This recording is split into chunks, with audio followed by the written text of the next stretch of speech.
নিজের বাবার সহযোগিতায় চয়তিকে ফেলে আবারও ঝিলের স্মৃতিতে সিঁদুর দিল সাক্ষ্য।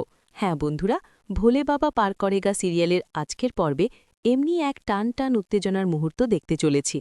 গল্পের শুরুতেই দেখা যায় ঝিলের মায়ের কাছ থেকে সমস্ত সত্য জানতে পেরে এক মুহূর্তও সময় নষ্ট করে মা সাক্ষ্য। ঝিলকে খুঁজে পাওয়ার তীব্র তাড়নায় সে তৎক্ষণাৎ রওনা দেয়। মানসিক অস্থিরতা আর দুশ্চিন্তায় গাড়ির গতি এতটাই বেড়ে যায় যে হঠাৎ করেই এক পথচারীর সঙ্গে ধাক্কা লাগে। সঙ্গে সঙ্গে গাড়ি থামিয়ে নেমে আসে সাক্ষ্য।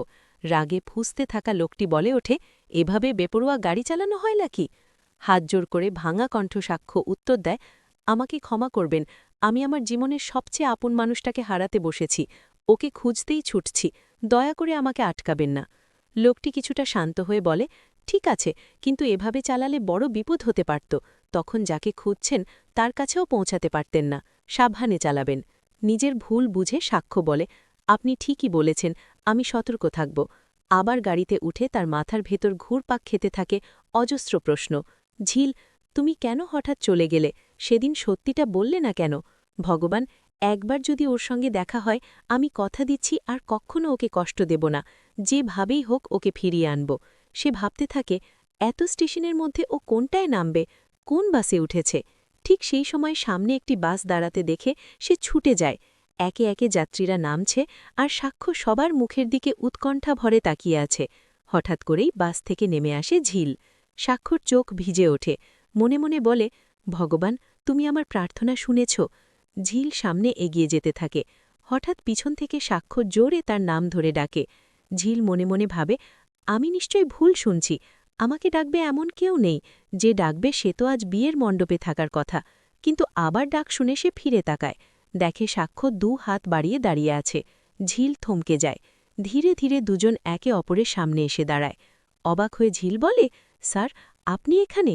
আজ তো আপনার বিয়ে। দৃঢ় গলায় সাক্ষ্য উত্তর দেয়, হ্যাঁ, কিন্তু আমি তোমাকে নিতে এসেছি। ঝিল প্রশ্ন করে, কেন? আবার কি আমাকে সেই বাড়িতে গিয়ে কাজ করাবেন? চোখে জল নিয়ে সাক্ষ্য বলে, না, তোমার কাছে আসতে গিয়ে আজ আমি প্রায় জীবন হারাতে বসেছিলাম। সবাই আমাকে থামাতে চেয়েছিল। আমি শুধু একটাই কথা বলেছিলাম, আমি আমার জীবনের সবচেয়ে কাছের মানুষটাকে হারাচ্ছি, আর সেই মানুষটা তুমি ঝিল।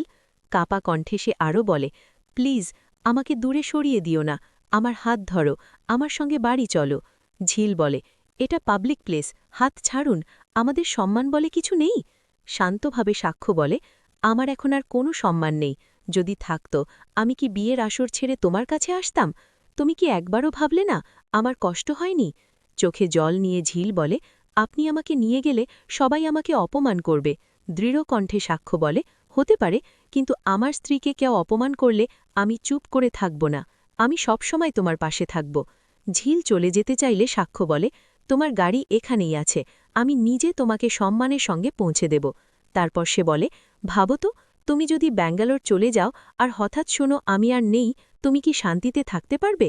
বিরক্ত হয়ে ঝিল বলে, আমাকে একটু শান্তিতে থাকতে দেবেন না? নরম গলায় সাক্ষ্য বলে, সেই শান্তির জন্যই তো বলছি, চলো আমরা একসঙ্গে থাকি, তোমার সব কষ্ট আমি নিজের কাঁধে তুলে নিতে চাই। এরপর সে সত্যিটা জানায়, চৈতিকে সে কোনোদিনই ভালোবাসেনি, পরিবারের সিদ্ধান্তেই সেই বিয়ের আয়োজন হয়েছিল। ঝিল অবাক হয়ে জিজ্ঞেস করে, তাহলে আপনি ওকে ভালোবাসেন না? সাক্ষ্য বলে, না, আমি শুধু তোমাকেই ভালোবাসি, সারা জীবন তোমার সঙ্গেই থাকতে চাই। ঝিল ধীরে বলে, আমিও আমার ভালোবাসার মানুষের সঙ্গেই থাকতে চাই। আবেগে সাক্ষ্য বলে, এই কথা তোমার মুখে শুনব কোনোদিন ভাবিনি।